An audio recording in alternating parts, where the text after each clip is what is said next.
আসসালামু আলাইকুম সুপ্রিয় শিক্ষার্থীরা, আশা করি তোমরা সবাই ভালো আছো। আমি শান্তনু হাসান, প্রভাষক ব্যবস্থাপনা বিভাগ, ঢাকা কলেজ, ঢাকা। তোমাদেরকে অনলাইন ক্লাসে স্বাগত জানাচ্ছি। আজকে আমি অনার্স দ্বিতীয় বর্ষের কম্পিউটার ও তথ্য প্রযুক্তির বিষয়ের তৃতীয় অধ্যায় সিস্টেম সফটওয়্যার ও অ্যাপ্লিকেশন সফটওয়্যারের অন্তর্ভুক্ত টপিকগুলো আলোচনা করব।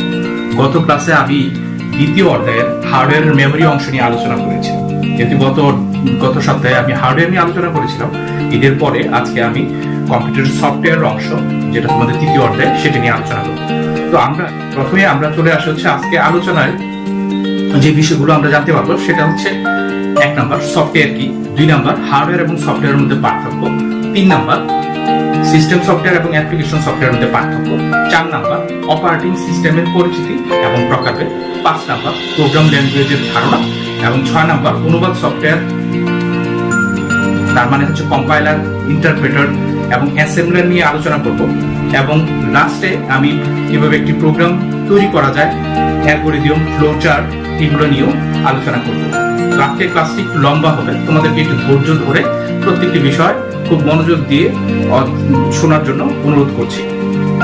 তো আমি প্রথমেই চলে যাব হচ্ছে আজকের প্রথম যে আলোচনা, সেটা হচ্ছে সফটওয়্যার অংশ নিয়ে আমি চলে যাব। আমরা সফটওয়্যার বলতে বুঝি হচ্ছে প্রোগ্রাম বা প্রোগ্রামের সমষ্টি, যা কম্পিউটার হার্ডওয়্যার এবং ব্যবহারকারীর মধ্যে সম্পর্ক সৃষ্টির মাধ্যমে বা হার্ডওয়্যারকে কার্যক্ষম করে, তাকেই আমরা সফটওয়্যার বলি। সফটওয়্যার ছাড়া হার্ডওয়্যার অর্থহীন। সফটওয়্যার হলো কম্পিউটার সিস্টেমের প্রাণ।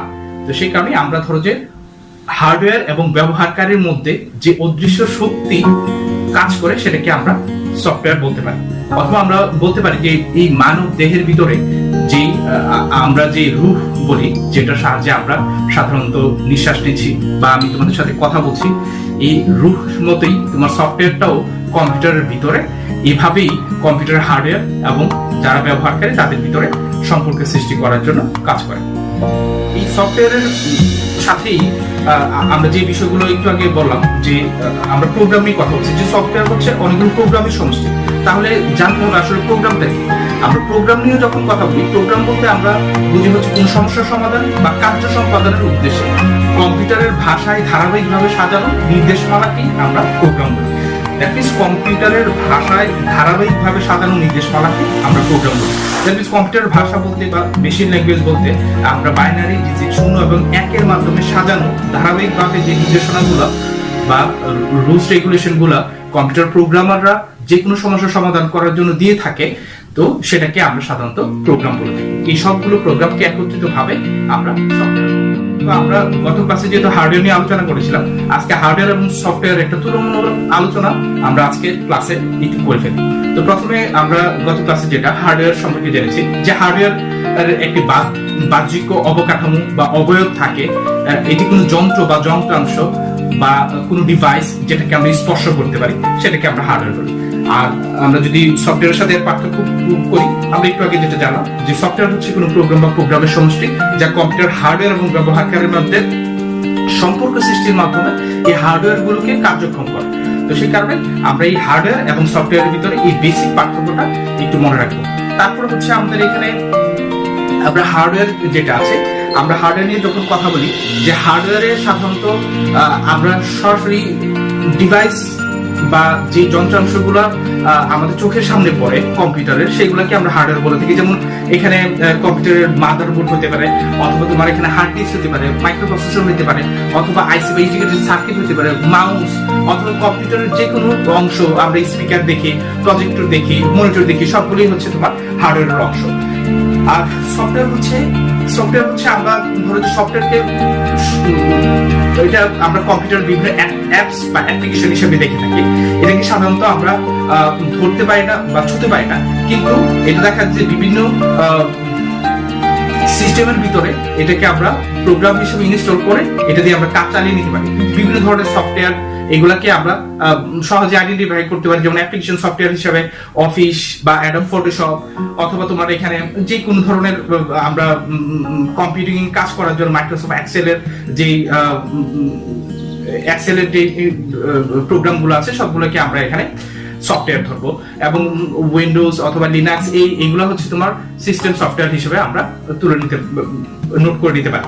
তো এইভাবে আমরা হার্ডওয়্যার এবং সফটওয়্যারের ভিতরে পাশাপাশি কিছু আলোচনা আমরা এখন করে নিলাম। তো আমাদের আজকের যে মূল আলোচনা, আমরা আসলে আজকে আলোচনা করবো হচ্ছে সফটওয়্যার নিয়ে। তারপরে যেহেতু গত ক্লাসে আমি হার্ডওয়্যার নিয়ে আলোচনা করছি, হার্ডওয়্যার এবং সফটওয়্যার একটা তুলনামূলক আলোচনা আজকে এখানে আমি করে দিই।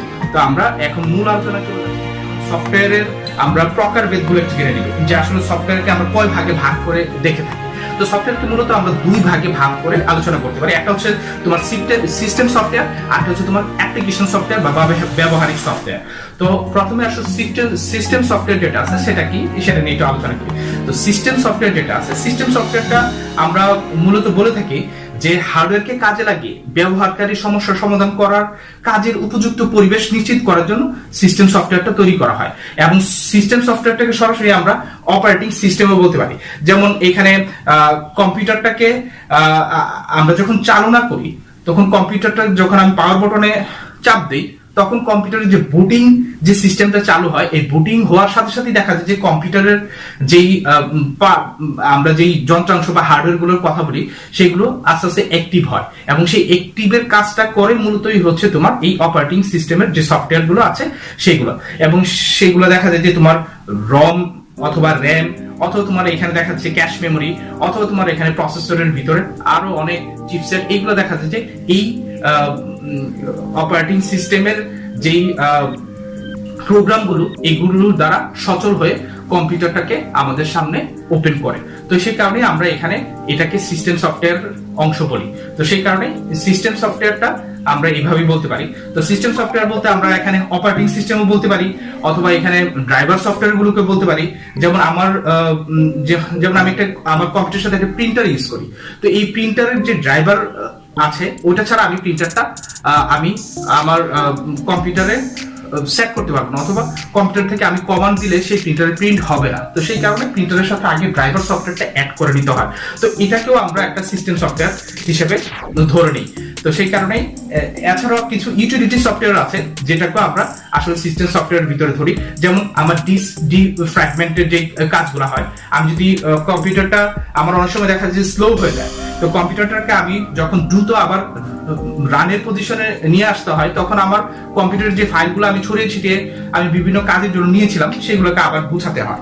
তখন দেখা যায় যে এই ইউটিলিটি সফটওয়্যারগুলো এই ডিফ্র্যাগমেন্টের কাজগুলো করে, বা সবগুলা ফাইলকে একত্রিত করে আবার কম্পিউটারটাকে খুব দ্রুত রান করতে আমাকে সহায়তা করে।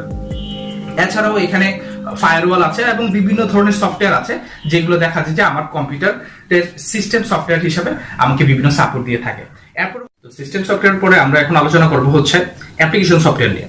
তো অ্যাপ্লিকেশন সফটওয়্যার বলতে আমরা এখানে ব্যবহারকারী সমস্যা সমাধান বা ডেটা প্রক্রিয়াকরণের জন্য ব্যবহৃত প্রোগ্রামকেই অ্যাপ্লিকেশন সফটওয়্যার বলে।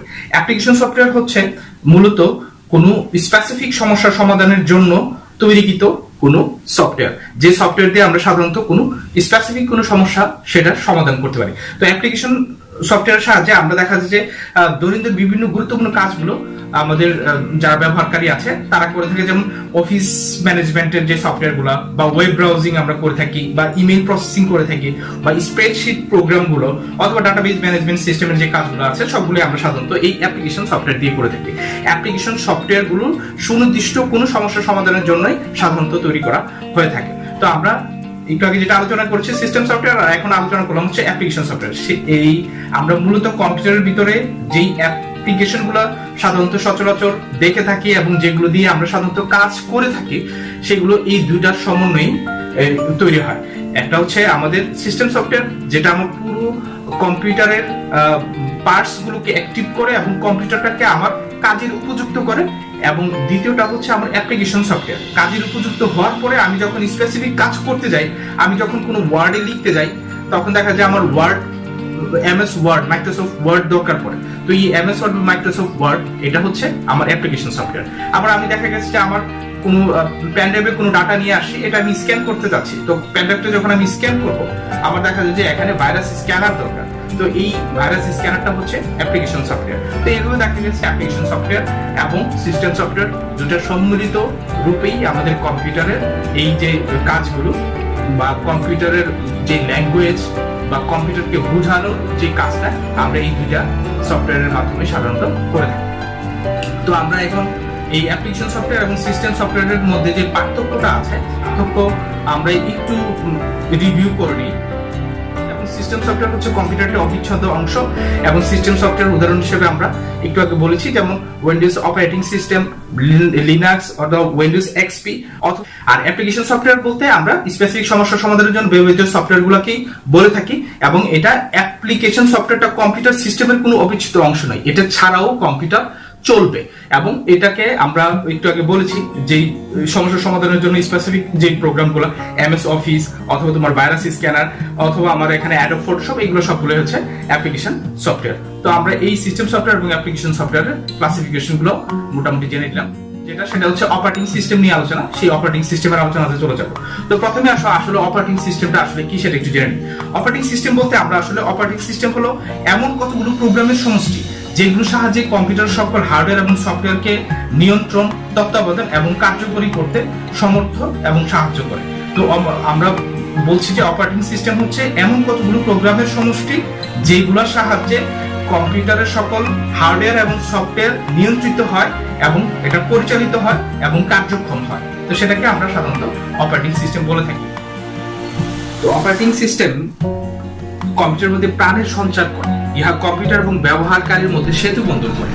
তো আমরা অপারেটিং সিস্টেম নিয়ে অনেকক্ষণ কথা বলছি। তো অপারেটিং সিস্টেম আসলে কি কি কাজ করে এটা জানা দরকার। তো সেই কারণে আমরা এখন পড়বো হচ্ছে অপারেটিং সিস্টেমের গুরুত্ব নিয়ে। তো অপারেটিং সিস্টেমের গুরুত্বের ভিতরে প্রথমেই আসছে সেটা হচ্ছে অপারেটিং সিস্টেম।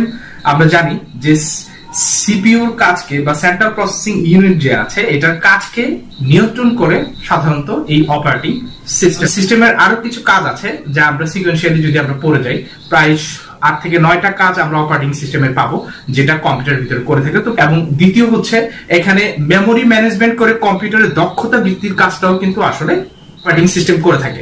তো আমরা এখানে মেমোরি ম্যানেজমেন্ট বলতে এখানে বোঝাচ্ছি অপারেটিং সিস্টেম দেখা যায় যে আমার প্রাইমারি মেমোরি এবং সেকেন্ডারি মেমোরি এই দুটার ভিতরেই আমাকে দেখা যায় যে অ্যাক্সেস করে খুব সহজেই আমার ডাটা প্রসেসিং করা, সংরক্ষণ করা এবং প্রদর্শন করার কাজটি করতে সহায়তা করে থাকে।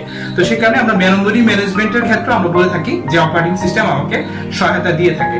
এছাড়াও আমরা এখানে যদি বলি ইনপুট আউটপুট ডিভাইস সহ অন্যান্য রিসোর্স গুলো যেগুলো আমার কম্পিউটারের সাথে যুক্ত হয়, সেই রিসোর্স গুলোকে কিন্তু অপারেটিং সিস্টেমটা নিয়ন্ত্রণ করে। এছাড়াও আমি যদি আরো বলি যে এখানে ব্যবহারকারী এবং সিস্টেম কম্পিউটারের নিরাপত্তার ব্যাপারটিও কিন্তু অপারেটিং সিস্টেম করে থাকে। দ্যাট মিন্স ব্যবহারকারী এবং প্রোগ্রামের নিরাপত্তার কাজটা সাধারণত দেখা যাচ্ছে অপারেটিং সিস্টেম করে থাকে, এবং অপারেটিং সিস্টেম কম্পিউটারকে সচল এবং ব্যবহার উপযোগী করে তোলে। তো আমরা জানি যে অপারেটিং সিস্টেমে এখানে ইনপুট প্রসেসিং আউটপুট ডিভাইসগুলো এইগুলো সবগুলোই অপারেটিং সিস্টেমের মাধ্যমে অ্যাক্টিভ হয়। যেমন আমরা জানি যে hard disk, printer, floppy disk, mouse, এই কিবোর্ড, এই সবগুলোই কিন্তু কাজ করে অপারেটিং সিস্টেমের মাধ্যমে। অপারেটিং সিস্টেমই দেখা যাচ্ছে যখন রান হয় তখন এই সবগুলো হার্ডওয়্যারকে বা ডিভাইসকে সচল করে। সেই কারণে আমরা বলি কম্পিউটার সিস্টেমে কম্পিউটারকে সচল ও ব্যবহার উপযোগী করে তোলা হচ্ছে এই অপারেটিং সিস্টেম। এছাড়াও আমরা অপারেটিং সিস্টেমের আরো কিছু কাজ আছে, যেমন আমরা এখানে নেটওয়ার্কিং এর ক্ষেত্রে যে এক কম্পিউটারের সাথে আরেক কম্পিউটারের তথ্য আদান প্রদানের ক্ষেত্রে দেখা যায় যে এই অপারেটিং সিস্টেমটা আমাকে সহায়তা করে থাকে। অপারেটিং সিস্টেমের মাধ্যমেই দেখা যায় যে আমি কম্পিউটারের যে নেটওয়ার্ক এস্টাবলিশের কাজটা সেটা আমরা করতে পারি। তো ডাটা আদান প্রদানের ক্ষেত্রেও এক কম্পিউটার থেকে আরেক কম্পিউটার দেখা যাচ্ছে এই অপারেটিং সিস্টেমটা কাজ করে থাকে। এছাড়াও এখানে অপারেটিং সিস্টেমের আরো কিছু কাজ আছে। অপারেটিং সিস্টেম দেখা যাচ্ছে আমাকে এখানে কম্পিউটারের গুরুত্বপূর্ণ তথ্য অনাদিষ্ট অথবা এখানে বিনা অনুমতিতে যারা কম্পিউটারের তথ্য হ্যাক করে বা চুরি করে নিয়ে যায় তাদের ক্ষেত্রেও দেখা যাচ্ছে এই অপারেটিং সিস্টেমটা আমার সিকিউরিটি কাজ করে থাকে। অপারেটিং সিস্টেম দেখা যাচ্ছে অপারেটিং সিস্টেম ইনস্টল করার সাথে সাথে কম্পিউটারটা ফায়ারওয়ালও ইনস্টল হয়ে যায়, যেটা দেখা যাচ্ছে আমার ইন্ট্রুডার বা যারা বিনা অনুমতিতে প্রবেশ করে আমার তথ্য হাতিয়ে নিতে চায় তাদের থেকে আমার কম্পিউটারের তথ্যগুলোকে নিরাপত্তা দিয়ে থাকে। এছাড়াও অপারেটিং সিস্টেমের আরেকটি কাজ হচ্ছে টাস্ক ম্যানেজমেন্ট করা। অপারেটিং সিস্টেম দেখা যাচ্ছে টাস্ক ম্যানেজমেন্টের কাজটাও করে। আমার কম্পিউটারে অনেকগুলো টাস্ক একসাথে চলতে পারে। ধরো যে আমি বসে টাইপ করছি এবং পাশাপাশি আমি মিউজিকও শুনছি, অথবা আমি দেখা গেছে যে এডিটিং করছি, টাইপ করছি, মিউজিক শুনছি, অনেকগুলো কাজ আমি একসাথে করছি। অনেক সময় দেখা যায় যে এই কাজ করতে যে অপারেটিং সিস্টেমের এই কাজগুলো করতে যে আমার অনেক সময় দেখা যায় যে সিপিইউ সহজে মানে রান বা লোড নাও হতে পারে, অনেক সময় হ্যাং হয়ে যেতে পারে। তো সেক্ষেত্রে দেখা যাচ্ছে আমার এই অপারেটিং সিস্টেম এই ক্ষেত্রে আমাকে টাস্ক ম্যানেজমেন্ট করে আমার অপ্রয়োজনীয় বা যেই প্রোগ্রামটা আমার বেশি গুরুত্বপূর্ণ নয় সেই প্রোগ্রামটাকে অফ করে দিয়ে স্টপ করে দিয়ে যে প্রোগ্রামটা সবচেয়ে বেশি গুরুত্বপূর্ণ সেই টাস্কটাকে সচল রেখে আমার প্রসেসিং করার কাজটাকে সহজ করে। তো সেভাবেই আমরা এখানে টাস্ক ম্যানেজমেন্টের কাজটা আমরা অপারেটিং সিস্টেমের মাধ্যমে আমরা সহজেই করতে পারি। এছাড়া এখানে ফাইল ম্যানেজমেন্টের কাজ যেটা আছে, ফাইল ম্যানেজমেন্টের কাজটাও কিন্তু অপারেটিং সিস্টেমের মাধ্যমেই হয়ে থাকে। আমরা ফাইল ম্যানেজমেন্ট বলতে ধরো যে ফাইল ডিলিট করা অথবা এখানে কপি করা, মুভ করা অথবা স্টোর করা, এই সবগুলো কাজ কিন্তু অপারেটিং সিস্টেমের মাধ্যমে আমরা করে থাকি। তো এইভাবেই দেখা যায় যে অপারেটিং সিস্টেম এই গুরুত্বপূর্ণ এই এতগুলো কাজ করে থাকে। তো আমরা প্রথমে যেই গুরুত্বপূর্ণ কাজগুলো বলেছি অপারেটিং সিস্টেম করে থাকে, প্রথম বলেছি যে সিপিইউ এর কাজকে নিয়ন্ত্রণ করে থাকে, দ্বিতীয় বলেছি এটা মেমোরি ম্যানেজমেন্ট করে থাকে, তৃতীয় বলেছি এটা দেখা যায় যে ইনপুট আউটপুট ডিভাইস এবং রিসোর্স গুলোকে নিয়ন্ত্রণ করে, পঞ্চম বলেছি ব্যবহারকারী এবং প্রোগ্রামের নিরাপত্তা প্রদান করে এই অপারেটিং সিস্টেম, এবং ষষ্ঠ বলেছি অপারেটিং সিস্টেম কম্পিউটারকে সচল এবং ব্যবহার উপযোগী করে তোলে, এবং সপ্তম বলেছি যে অপারেটিং সিস্টেম দেখা যায় যে কম্পিউটারের সিকিউরিটি বা নিরাপত্তার কাজটা করে, অষ্টম বলেছি টাস্ক ম্যানেজমেন্টের কাজ করে থাকে অপারেটিং সিস্টেম, এবং নবম বলেছি অপারেটিং সিস্টেমের মাধ্যমে আমরা ফাইল ম্যানেজমেন্টও এবং নেটওয়ার্কিং এর কাজও আমরা সাধারণত করে থাকি, বা তথ্য আদান প্রদানের কাজটাও আমরা সাধারণত অপারেটিং সিস্টেমের মাধ্যমে করে থাকি। তো এই হচ্ছে আমাদের অপারেটিং সিস্টেম কি এবং অপারেটিং সিস্টেমের গুরুত্ব বা কাজগুলো নিয়ে আলোচনা। এরপরে হচ্ছে আমরা আরেকটি গুরুত্বপূর্ণ টপিক, সেটা হচ্ছে অপারেটিং সিস্টেমের প্রকার, সেটা নিয়ে এখন আলোচনা করব। তো আমরা অপারেটিং সিস্টেমের যে প্রকারভেদ, আমরা যদি অপারেটিং সিস্টেমের প্রকারভেদের কথা বলি, আমরা অপারেটিং সিস্টেমটাকে দুই ভাগে ভাগ করতে পারি, ইউজার ইন্টারফেস অনুযায়ী অথবা ব্যবহারকারীর সুবিধা বা ব্যবহারকারী যে প্ল্যাটফর্মে এটাকে ব্যবহার করে সেই ব্যবহারকারী বা ইউজার ইন্টারফেস অনুসারে আমরা এই অপারেটিং সিস্টেমটাকে দুই ভাগে ভাগ করতে পারি। প্রথম হচ্ছে বর্ণভিত্তিক অপারেটিং সিস্টেম এবং দ্বিতীয় হচ্ছে আমরা বলি হচ্ছে চিত্রভিত্তিক অপারেটিং সিস্টেম।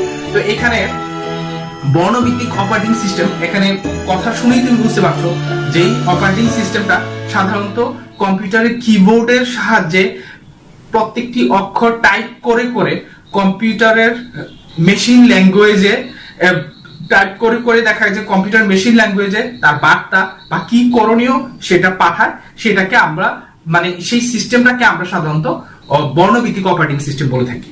তো এই বর্ণভিত্তিক অপারেটিং সিস্টেম এবং চিত্রভিত্তিক অপারেটিং সিস্টেম যেটা আমরা এখন বর্তমান সময়গুলোতে উইন্ডোজের ভার্সনগুলোতে থেকে দেখে থাকি, উইন্ডোজ এখন 7, 10 যেগুলোই চলে সবগুলোই কিন্তু আমার চিত্রভিত্তিক অপারেটিং সিস্টেম, বা আমরা এটাকে গ্রাফিক্যাল ইউজার ইন্টারফেস বলে থাকি, জিইউআই। এই বা চিত্রভিত্তিক অপারেটিং সিস্টেমই এখন সবচেয়ে বেশি প্রচলিত। দেখা যায় সহজেই ইউজাররা ছবি দেখে দেখে বা আইকনে ক্লিক করে করে দেখা গেছে যে এখানে অপারেটিং সিস্টেমটা আমরা অন করে ফেলতে পারি অথবা অপারেটিং সিস্টেমটা ইনস্টল করে ফেলতে পারি। কিন্তু চিত্রভিত্তিক অপারেটিং সিস্টেমের আগে যেটা ছিল, আমরা বর্ণভিত্তিক অপারেটিং সিস্টেম যেটা ছিল, বর্ণভিত্তিক অপারেটিং সিস্টেমে কিন্তু আমাদের এই চিত্রভিত্তিক অপারেটিং সিস্টেমের আগে আমাদের এই বর্ণভিত্তিক অপারেটিং সিস্টেম দিয়ে কিন্তু কাজ চালানো হতো। তো এই বর্ণভিত্তিক অপারেটিং সিস্টেম আমরা সাধারণত যে দেখা গেছে যে আমরা ডস বা ডিক্স অপারেটিং সিস্টেম যেটা আছে, যে আমরা দেখা গেছে যে কম্পিউটার অন করার সাথে সাথে আগে আমরা যে পুরোনো দিনে যে মুভিগুলো আছে, যে নায়ক দেখা গেছে যে নায়িকার কম্পিউটার নষ্ট হয়ে গেছে, তো দেখা গেছে যে নায়ক টাইপ করে করে করে করে এই যে কালো স্ক্রিনে সে অনেক কিছু টাইপ করে করে দেখা গেছে যে কম্পিউটারটাকে ওপেন করে দিল বা সচল করে দিল। ওটা ছিল হচ্ছে আমার পুরোনো যুগের সেই বর্ণভিত্তিক অপারেটিং সিস্টেম। তো এই বর্ণভিত্তিক অপারেটিং সিস্টেমে সাধারণত দেখা যাচ্ছে কিবোর্ডের সাহায্যে বর্ণ টাইপ করে বা কিবোর্ডের বিভিন্ন বোতাম ব্যবহার করে কম্পিউটারকে প্রয়োজনীয় নির্দেশ প্রদান করা হয়, এবং ডিস্ক ফরম্যাট থেকে শুরু করে ফাইল ব্যবস্থাপনা এবং এখানে ফাইল এলোকেশন প্রোগ্রাম ব্যবহারের সকল পর্যায়ে দেখা যাচ্ছে এখানে কিবোর্ডের সাহায্যে বর্ণ টাইপ করে করেই এখানে এই কমান্ডগুলো দিয়ে দেখা যাচ্ছে এই অপারেটিং সিস্টেমের কাজ চালানো হয়। তো আমরা এখানে ডস অপারেটিং সিস্টেমের কথা বলি, যে এখানে কালো স্ক্রিনে আমার C:\\, গ্রেটার দেন হাইফেন দিয়ে আমরা দেখা যাচ্ছে যে এখানে অনেক জিনিস স্পেস দিয়ে অথবা স্পেস ছাড়া টাইপ করে ডিস্ক ফরম্যাট করা অথবা ডিস্ক ক্লিন করা অথবা কোনো কিছু কপি করা, তো এই সব কিছু কাজ দেখা যাচ্ছে যে এইখানে আমার টাইপ করে করেই আমার বর্ণভিত্তিক অপারেটিং সিস্টেমে আগে ওইভাবেই আমার কাজগুলো চালিয়ে নেওয়া লাগতো। তো আমার এখানে বর্ণভিত্তিক অপারেটিং সিস্টেমে এখানে একটা সমস্যা ছিল, সেটা হচ্ছে বর্ণভিত্তিক অপারেটিং সিস্টেম হচ্ছে আমার এখানে কোন কমান্ডের মাধ্যমে আমার কম্পিউটার দেখা গেছে যে আমার প্রত্যেকটা ড্রাইভকে সে অ্যাক্সেস করবে, কোন ড্রাইভ ফরম্যাট দেওয়া লাগবে কিনা, এই সবগুলা কমান্ড আমার এখানে মুখস্থ করা লাগতো। এবং মুখস্থ করে করে দেখা যাচ্ছে যে যারা এখানে এক্সপার্ট প্রোগ্রামার ছিল তারাই এটাকে ওপেন করতে পারতো। তো এই কারণে এই বর্ণভিত্তিক অপারেটিং সিস্টেমকে প্রোগ্রাম চলাকালীন কমান্ড ব্যবহারের ক্ষেত্রে এই ডস অপারেটিং সিস্টেমের মাধ্যমেই দেখা গেছে যে অথবা লিনাক্স বা ইউনিক্স এই অপারেটিং সিস্টেমে সাধারণত এই কমান্ড দিয়ে সাধারণত কাজ চালানো হতো। পরবর্তীতে দেখা গেছে যে আরো সহজ ভাবে কিভাবে অপারেটিং সিস্টেমটাকে ইউজার ফ্রেন্ডলি করা যায় সেটা নিয়ে চিন্তা ভাবনা শুরু হয়, এবং এর পরবর্তীতে আমরা দেখা যায় চিত্রভিত্তিক বা গ্রাফিক্যাল অপারেটিং সিস্টেম চলে আসে। তো এখানে গ্রাফিক্যাল অপারেটিং সিস্টেমের সুবিধা হচ্ছে যে আমরা গ্রাফিক্যাল অপারেটিং সিস্টেমে দেখা যায় যে এখানে আইকন আছে, এই আইকন দেখা যায় প্রত্যেকটা অ্যাপস বা প্রত্যেকটা ফাইল ফোল্ডার সবগুলোর আইকনের মাধ্যমে দেখা যাচ্ছে যে আমি আইকনগুলোকে দেখে দেখে ক্লিক করে করে আমার ফাইল কপি করবো কিনা, কপির অপশন অথবা এক্সিট অথবা আমার এখানে দেখা যাচ্ছে ডিস্ক ফরম্যাট, এই সবগুলো কাজ দেখা যাচ্ছে চিত্রভিত্তিক অপারেটিং সিস্টেমে আইকনের মাধ্যমে আমি খুব সহজেই দেখে দেখে আমি ক্লিক করে করে ডাবল ক্লিক করে করে দেখা গেছে যে আমি এখানে অপারেটিং সিস্টেমের এই কাজগুলো আমি খুব সহজেই করে ফেলতে পারতাম, অথবা মাউসের সাহায্যে পুল ডাউন মেনু অথবা কমান্ড নির্বাচন করে এই কাজগুলো করে ফেলা যেত। তো এইভাবে দেখা গেছে যে আমরা এই দুই ধরনের অপারেটিং সিস্টেমই আমাদের কম্পিউটারে আমরা সাধারণত দেখে থাকি। তো বর্তমান সময়ে আমরা এই যে চিত্রভিত্তিক অপারেটিং সিস্টেমটাই আমরা সাধারণত দেখে থাকি, যেটা আমরা উইন্ডোজ আমরা 95, 98, এক্সপি, ভিস্তা, উইন্ডোজ 7 এবং বর্তমানে উইন্ডোজ 10 এ এই চিত্রভিত্তিক অপারেটিং সিস্টেমটাই সাধারণত আমরা ইউজ ভিতরে আছে। দ্বিতীয় অধ্যায়ে আমরা কম্পিউটারের ভাষা নিয়ে আসলে এখানে আলোচনা করব, যে কম্পিউটারের আমরা বলি যে 4G ল্যাঙ্গুয়েজ বা প্রথম প্রজন্মের বা first generation language, second generation language, fifth generation language, আমরা কম্পিউটারের প্রজন্ম পড়েছি, কম্পিউটার কিভাবে ক্রম বিবর্তিত হয়ে বর্তমান রূপে এসেছে এটা আমরা পড়েছি, জেনেছি। ঠিক একই রূপ ভাবেই আমরা এখন কম্পিউটারের যে ভাষার যে পরিবর্তন হয়ে গেল, যে কম্পিউটারের আগে যেভাবে আমরা কমান্ড দিতাম সেভাবে এখন আসলে আমরা কমান্ড দিই না। কমান্ড দেওয়াটা আগে কষ্টসাধ্য ছিল, এখন অনেক ইজি হয়ে গেছে। এখন দেখা যায় মুখের ভাষা দিয়েও আমরা কমান্ড দিতে পারি কম্পিউটারে।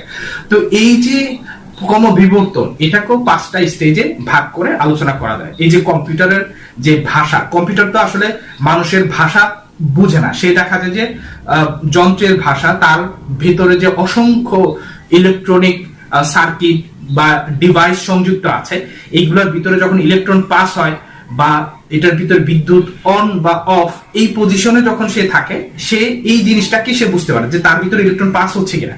তো এই কম্পিউটারে যে শত সহস্র এই যে সার্কিট গুলা অথবা শত সহস্র এই ডিভাইস গুলো, ট্রানজিস্টর অথবা এখানে রেজিস্টার, তো এইগুলা দেখা গেছে যে আমার এখানে অন অফ এই দুইটা কম্পিউটারের ল্যাঙ্গুয়েজ বা মেশিন ল্যাঙ্গুয়েজ যেটা আছে, অন অফ বা বাইনারি সিস্টেমের এই অন অফ বা মেশিন ল্যাঙ্গুয়েজটাই সে বুঝে। তো এই মেশিন ল্যাঙ্গুয়েজই সাধারণত দেখা যেত আমাদের একদম প্রথম জেনারেশনে বা ফার্স্ট জেনারেশন ল্যাঙ্গুয়েজ যেটা ছিল মেশিন ল্যাঙ্গুয়েজ, এই 0101 লিখে লিখে দেখা যাচ্ছে প্রোগ্রামাররা এখানে কম্পিউটারকে কমান্ড করতো এবং কম্পিউটার সেই অনুযায়ী দেখা যাচ্ছে যে 01 ক্যালকুলেশন করে করেই কম্পিউটার ওপেন হতো। তো এটাতে বোঝাচ্ছে যে প্রোগ্রামার অনেক সময় নষ্ট হতো এবং অনেক শ্রমসাধ্য অথবা কষ্টকর ব্যাপার ছিল এবং অনেক দীর্ঘ সময় ধরে দেখা যাচ্ছে যে এই প্রোগ্রামগুলো লেখার কাজ করতে হতো। তো সেই কারণে এই সমস্যাগুলো সমাধান করার জন্য এখন আস্তে আস্তে দেখা যাচ্ছে ল্যাঙ্গুয়েজগুলোকে সহজ করে নিয়ে আসা হচ্ছে। তো সেই কারণে আমরা আসলে দেখি এই কম্পিউটারের প্রজন্ম, এই বা কম্পিউটারের ভাষার যে পরিবর্তন হয়ে গেছে, এই জেনারেশনের ভাষাগুলো আমরা একটু জেনে নিই। তো আমরা এই কম্পিউটারের প্রজন্ম যে বা ভাষা যেগুলো আছে, আমরা এই কম্পিউটারের ভাষা লিখা এবং কম্পিউটার ভাষার ব্যবহার আমরা একদম প্রথম প্রজন্মের যদি চলে যাই, 1945 সালে ফার্স্ট জেনারেশন ল্যাঙ্গুয়েজ তোমার আবিষ্কার হয়, যেটাকে আমরা মেশিন ল্যাঙ্গুয়েজও বলে থাকি বা মেশিনের ভাষা বলে থাকি। এরপরে দ্বিতীয় প্রজন্ম যেটা আছে সেটা এর ঠিক 5 বছর পরে 1950 সালে অ্যাসেম্বলি ল্যাঙ্গুয়েজ আবিষ্কার হয়। এরপরে তোমার থার্ড জেনারেশন 1960 সালে উচ্চতর বা হাই লেভেল ভাষা, থার্ড জেনারেশনের ভাষা আবিষ্কার হয়। ফোর্থ জেনারেশনের ভাষা 1970 সালে চতুর্থ লেভেল বা ভেরি হাই লেভেল ল্যাঙ্গুয়েজ আবিষ্কার হয়। এবং বর্তমান সময়ে পঞ্চম প্রজন্মের বা ফিফথ জেনারেশনের ভাষা 1980 সাল থেকে এখন পর্যন্ত এই পঞ্চম প্রজন্মের ভাষা আবিষ্কারের পর্যায়ে রয়ে গেছে এবং আবিষ্কার হয়েছে, টেস্টিং চলছে। এই পঞ্চম প্রজন্মের ভাষাগুলোকে আমরা সাধারণত স্বাভাবিক বা ন্যাচারাল ল্যাঙ্গুয়েজে বলি। দেখা যাচ্ছে যে আমি বাংলাতে কথা বলছি, আমি বাংলাতে কথা বলেই দেখা যাবে যে আমি কম্পিউটারে কমান্ড করলে দেখা যাবে যে এটা আমার কথা বুঝে সে ক্যালকুলেশন করা, লেখার কাজ অথবা যে কোনো কাজ দেখা যাবে যে আমি বাংলাতে বলবো, এই কমান্ডটা শুনে কম্পিউটার দেখা যাবে রেসপন্স করবে। তো এটাই হচ্ছে পঞ্চম প্রজন্মের ভাষা। তো আমরা এই পর্যন্ত এখন আমরা চলে এসেছি, আমরা কিছু কিছু অ্যাপস দেখি এখন মানুষের কথা সে বুঝতে পারে। যেমন আমরা গুগল লাইভ ট্রান্সলেটরের কথা জানি। তো গুগল লাইভ ট্রান্সলেটর আমি যেটা বলছি সেটাই দেখা যাবে যে আমি বাংলাতে বলছি, সেটা বাংলাতে, অথবা সে কেউ যদি চাইনিজে বলে সেটা চাইনিজে দেখা যাচ্ছে সেটাকে কনভার্ট করে দিচ্ছে। তো এখন পঞ্চম প্রজন্মের ভাষাও চলে আসে এবং অচিরে দেখা যাবে যে আমরা যে কোনো ভাষাতেই আমি কম্পিউটারকে কমান্ড করলে কম্পিউটার সেই অনুযায়ী রেসপন্স করবে। তো এই হচ্ছে আমাদের বিভিন্ন প্রজন্মের ভাষা নিয়ে কথার শুরু। তো আমরা আসো প্রথমে প্রথম প্রজন্মের ভাষা নিয়ে কিছু কথা তোমাদেরকে বলে দিই। প্রথম প্রজন্মের শুরুটা ছিল 1945 সালে, যেটাকে আমরা মেশিনের ভাষা বলতাম বা মেশিন ল্যাঙ্গুয়েজ বলা হতো। সেটা 0 এবং 1 দিয়ে বা এই দুই বাইনারি সংখ্যা দিয়ে সকল প্রোগ্রাম এখানে লেখা হতো। এবং মেশিনের ভাষা দেখা গেছে যে এখানে যেহেতু এটা মেশিনের ভাষা, এটা মেশিনের উপর নির্ভরশীল ছিল এবং সকল প্রোগ্রামই দেখা গেছে যে এই মেশিনের উপর লেখা হইতো। তো দেখা গেছে যে এক মেশিনের ভাষা আরেক মেশিনে এখানে নিয়ে গেলে ওইটা কাজ করতো না, এবং এখানে এক মেশিনের ভাষা অন্য মেশিনে ব্যবহার করা প্রায় অসম্ভব ছিল, এখানে ব্যবহার করা যেত না। এবং মেশিনের ভাষায় প্রোগ্রাম লিখতে গেলে দক্ষ প্রোগ্রামারের দরকার ছিল। মেশিনের ভাষায় দেখা গেছে যে আমার যদি কোনো প্রোগ্রামের ভুলকে আমরা বলেছি বাগ, ঠিক আছে, BUGS বাগ, প্রোগ্রামের ভুলকে আমরা বাগ বলি। এই বাগ কে যদি আমি সংশোধন করি, এই ভুলটাকে আমি যখন সংশোধন করি এটাকে আমরা বলেছি ডিবাগিং। তো প্রোগ্রামের ভাষায় যদি কোনো ভুল থাকে সেটাকে পরিবর্তন করা বা সংশোধন করা বা এই ডিবাগিং এর কাজটা খুব কঠিন ছিল মেশিন ল্যাঙ্গুয়েজে। তো এই সমস্যার সমাধান করার জন্যই আমাদের দ্বিতীয় প্রজন্মের যে ভাষাটা সেটা চলে আসে। এবং দ্বিতীয় প্রজন্মের ভাষাতে এই মেশিন ল্যাঙ্গুয়েজের থেকে একটু উন্নতর রূপ দ্বিতীয় প্রজন্মের ভাষা সেটা শুরু হয় 1950 সাল থেকে, যেটাকে আমরা অ্যাসেম্বলি ল্যাঙ্গুয়েজ বলি। এবং দ্বিতীয় প্রজন্মের ভাষার ক্ষেত্রে আমরা নির্দেশ এবং ডেটার অ্যাড্রেস বাইনারি বা হেক্সা সংখ্যার সাহায্য না নিয়ে আমরা দেখা গেছে যে এখানে সংকেতের সাহায্যে আমার দ্বিতীয় প্রজন্মের ভাষাটা আমার লেখা শুরু হয়। এবং সংকেতগুলো আমরা সাধারণত সিম্বলিক কোড বা এখানে নেমোনিক কোড, যেগুলো আমরা বিভিন্ন ধরনের চিহ্ন, অক্ষর, এইগুলাকে দিয়ে দেখা গেছে যে বড় সংখ্যাকে খুব ছোট করে লেখার এখানে সিস্টেম চলে আসে। যেমন 010101, এটা প্রথম প্রজন্মের মেশিন ল্যাঙ্গুয়েজ।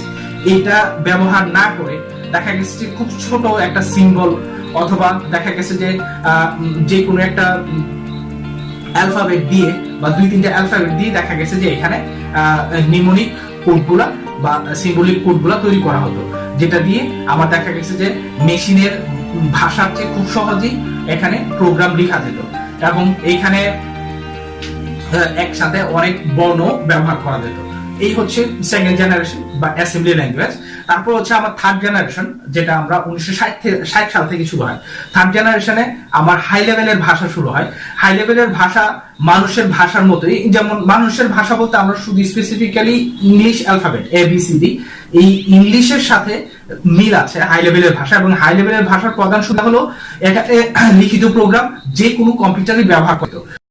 আমরা উপরের মেশিন ল্যাঙ্গুয়েজের যে সমস্যাটা ছিল, এক মেশিনের ভাষা অন্য মেশিনে নিয়ে গেলে সেটা সাধারণত বুঝতো না, কিন্তু এখানে দেখা গেছে যে হাই লেভেলের ভাষা এক কম্পিউটারের ভাষা আরেক কম্পিউটারের সেম প্ল্যাটফর্মে দেখা যাচ্ছে বোঝা যেত। তো এইভাবে দেখা গেছে যে এখানে মানুষের পক্ষে লো লেভেল ভাষা, যেটা আমরা প্রথম এবং দ্বিতীয় লেভেলের চাইতে হাই লেভেল ভাষাটা শেখা শুরু হয় এবং এটা অনেক সহজ ছিল তৃতীয় প্রজন্মে। এবং হাই লেভেলের ভাষায় দেখা গেছে তাড়াতাড়ি প্রোগ্রাম লেখা যেত এবং 4-5টি নির্দেশ দেখা গেছে হাই লেভেল ভাষায় শুধুমাত্র একটি বাক্য লিখেই সহজেই সমাধান করে ফেলা যেত।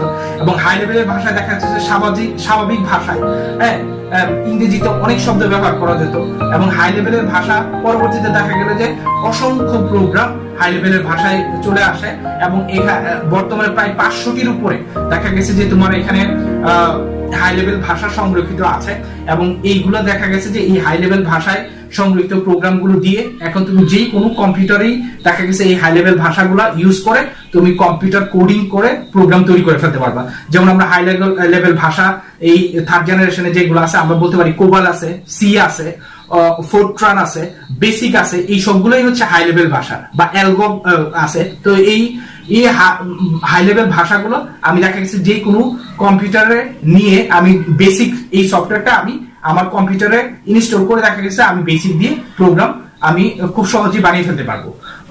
অথবা তুমিও দেখা গেছে যে বেসিক দিয়ে তোমার কম্পিউটারে এই বেসিক ইনস্টল করে বা ফোরট্রান ইনস্টল করে তুমিও প্রোগ্রাম কোডিং করতে পারবে। তো এই কারণেই এখানে থার্ড লেভেলের ভাষাটা সহজ দেখে এবং এটা অসংখ্য এখানে লাইব্রেরি প্রোগ্রাম এখানে তৈরি হয় এবং এটা এখন ব্যবহার হয় বলে এটা সবচেয়ে জনপ্রিয় হয়ে যায়।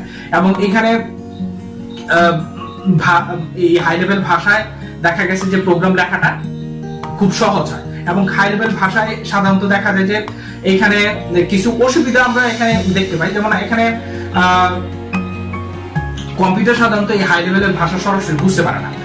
মানে এখানে ইংলিশ অ্যালফাবেটটা কম্পিউটারকে আমার অ্যালফাবেটটা কম্পিউটারকে বুঝাইতে হলে এখানে 8টা বাইনারি বিট, ঠিক আছে, 01000100 এইগুলা দিয়ে দেখা গেছে যে কম্পিউটারকে কমান্ড দিয়ে বোঝানো রাখতো যে এটা ঠিক আছে। তো সেই কারণেই এখানে এই কম্পিউটারকে যেহেতু এই হাই লেভেলের ভাষা কম্পিউটার যেহেতু বুঝে না, কম্পিউটারকে বুঝাইতে হলে এখানে হাই লেভেল ভাষা আবার কম্পিউটার ইনস্টল করতে হলে একটা অনুবাদক সফটওয়্যারও লাগে। হ্যাঁ, তো এই অনুবাদক সফটওয়্যার দিয়ে দেখা যায় যে এই হাই লেভেল ভাষাটা প্রোগ্রামটা আমার কম্পিউটার রান করতে হয়। এরপরে হচ্ছে এখানে হাই লেভেল ভাষার আরেকটা অসুবিধা হচ্ছে হাই লেভেল ভাষায় দেখা গেছে যে প্রোগ্রাম রান করতে বেশি সময় লাগে এবং হাই লেভেল ভাষাটা যেহেতু এখানে ফাইল বড় হয় এটার মেমোরি জন্য বেশি জায়গার দরকার পড়ে। এছাড়াও হাই লেভেল ভাষায় এখানে দেখা গেছে যে ক্লাসটি বেশি দীর্ঘ হয়ে যাওয়ায় চতুর্থ প্রজন্ম থেকে ফ্লোচার্ট পর্যন্ত বাকি লেকচারটুকু আরেকটি ক্লাসে দেওয়া হবে ইনশাআল্লাহ। ধন্যবাদ সবাইকে।